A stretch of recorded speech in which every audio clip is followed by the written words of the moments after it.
2 months ago, T1 were 1 game away from not even making it to Worlds. The defending world champions are going to be pushed to the brink. They had just come out of the roughest season this roster had ever faced and found themselves in a do-or-die telecom war against KT. It was in Game 4, with a world spot hanging in the balance, that T1 experienced their lowest moment of the year. They got a fight. They're trying to get Pyosik here, but he is just so tanky. Do they have the damage? The knockup comes in. The cast to save his life. And now we're kiting out KT, though. Owner gets in. Jax gets in. They're looking for Death. Death's in a bit of trouble, but the clutch comes in. He's okay. DDD! Gets into that back line and decimates the rest of T1. By the skin of their teeth, T1 closed out Game 5 and secured themselves the LCK's 4th and final ticket to Worlds. And then, the second they got there, this happened. Take a look for that flank. We'll see the way to quickness from on guest. Charm flashes in, binds 2. Equalizer on the back line as well. As Faker is not of this earth. He binds the engage. He binds everything. How is it that T1 went from this T1, they want to go to Worlds. Will they be able to this? And Faker still stands. He has ascended. And should we really be surprised?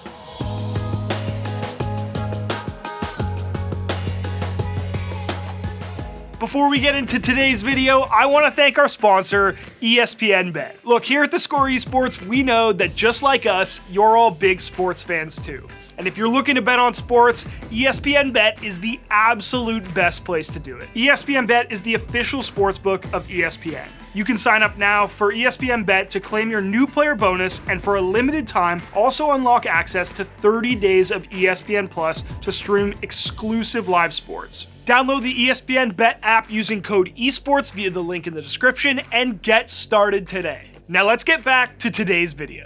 On a video about Faker and T1 making it to the finals of Worlds 2024, one of our viewers posted a comment asking why it was such a shock to see the best player and best roster make it to a final. Shouldn't it be a given that the GOAT would make it this far? And that's a fair question to ask. When people open up the history books in years to come, they will see that Faker and T1 narrowly lost the 22 finals, steamrolled 23, and then won again in 24. So why were we so surprised when it actually happened? Well, in order to understand that, we have to go to the Worlds before. When Faker made it to the 22 finals, it felt like a triumph. Yes, he's the GOAT, but despite winning the tournament 3 times in 4 years, he hadn't actually made a final in 5 years. What's more, the last final he had made was famously a wash, a blow from which the so-called SKT era looked like it might never recover. So when he lost the 22 finals in what had to be the closest final best of 5 the tournament had ever seen, it felt like that truly was his last chance. I was in the building for that series, and when it ended in heartbreak for Faker,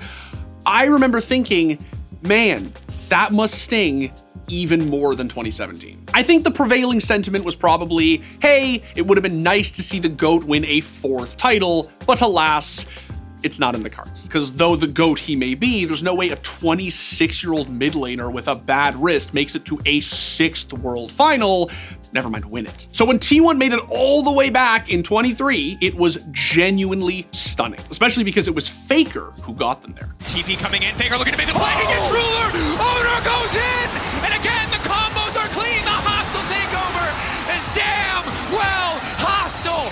T1 looking to leave no survivors alive. 369 and meant the entire team will get absolutely nothing.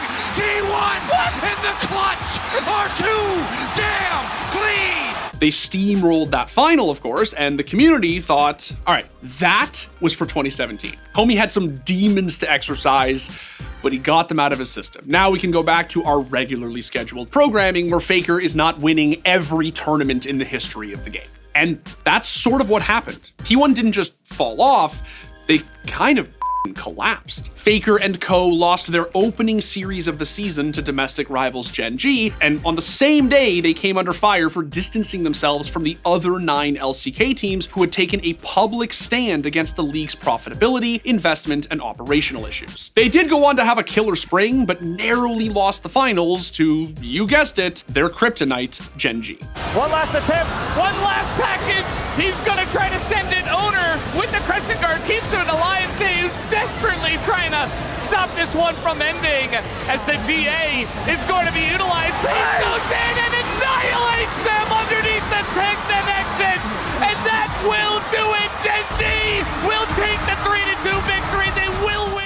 Come MSI, it was more of the same. T1 made an impressive run through quarters, only to get silver scraped by BLG in the semis and miss out on their chance to play their first final since winning it in 2017. But it was during summer when things really started to tailspin. T1 were struggling to emerge from the middle of the pack when they played against their arch nemesis Gen G, got handed a decisive L, and Faker, whose performance in the series hadn't been stellar, became the subject of a disturbing clip. After the game, footage emerged which appeared to show T1 in a huddle between the two games, and the cameras caught some concerning behavior from Faker as he repeatedly banged his head against a nearby wall in frustration. Now, if you know anything about the fandom surrounding T1, and Faker specifically, you know that it can be insane at times. So when the league community saw the toll this particular loss had taken on him, they really, truly felt for him. No one wanted to see that kind of pressure exact that kind of toll on anyone, especially the GOAT. It was really clear that that particular loss had affected him more than usual. The wrist injury he'd spent much of 2023 recuperating from hadn't gone anywhere, and his performance had taken a bit of a nosedive through 2024. What's more, T1 simply could not beat Gen G. The reason this matters is because Gen G's prodigious mid laner, Chovy, widely considered to be the best player in the world, was the player to whom Faker was incessantly being compared. Losing to him over and over again seemed like it might be taking a toll on Faker. Anyway, after that clip of Faker started circulating, it seemed not only probable, but altogether reasonable that Faker would just take some time off, reset, recalibrate, and look after his mental health. Not only because winning is not as important as wellness, but also because he had one. The 23 Worlds win was not only Faker's exoneration for 2017, but the last thing he would ever have to win. Winning 3 Worlds was goated, but winning a 4th 5 years later, that's fucking lunacy. Homie could have retired during the trophy lift, and the community still would have been like, honestly, rest easy, King. Go play ARAM for the rest of your life. You never need to play actual League again. You're done. So when he ran it back in 24 and was ostensibly going through a pretty difficult time, it seemed kind of reasonable to think, hey, maybe this might not be T1's year. After finishing 3rd in summer, they only had one more chance to even make it to Worlds, which brings us back to this. They got a fight. They're trying to get Pyosik here, but he is just so tanky. Do they have the damage? The knockup comes in. The cast to save his life. And now we're kiting out KT though. Owner gets in. Jax gets in. They're looking for Jet. Jet's in a bit of trouble, but the clutch comes in. He's okay. DD! Gets into that back line and decimates the rest of T1. The second that Yone ult hit, it felt like T1 might be done for the year. Which was okay. Faker had won the last Worlds that anyone should ever have to win, and his teammates were promising, prodigious superstars who would be winning Worlds titles long after Faker's retirement. But then they went into Game 5, and this happened. They're just trying to do it, T1. They want to go to Worlds. Will they be able to? All they got to do is take down the Nexus, and they will get the job done. You will be seeing T1 at Worlds. You will have Faker there. I said it the second T1 qualified. I said, well, there goes our last chance to stop T1 from winning Worlds. The second that Faker enters a Worlds bracket, he comes alive. It's where he lives. It's his element. And holy shit, did he play like it. Oh, they go back in. Faker flashes in, and down goes Knight. Once again, when you need someone, when you need anyone to stand up and show just what this game's all about, it's Faker. He finds another. Oh, Sayas! Faker joins the fight. Elko with the stopwatch. Faker in the middle of them all, and it seems like death may have arrived. And his name is Faker. He's here for your lives. The rest of T1 begin his collapse. Faker's gonna fall as he pulls the stopwatch, manages to buy himself a second. Owner here to save his mid laner once again, and Faker still stands. He has ascended. He stands above it all, and he looks hungrily at that Worlds trophy. Knight goes in with the Spirit Rush, lands the charm as well. The first Nexus Tower's fallen, and T1 are just looking for the prize. They're hungry for it. T1 are the past, the present, and the future.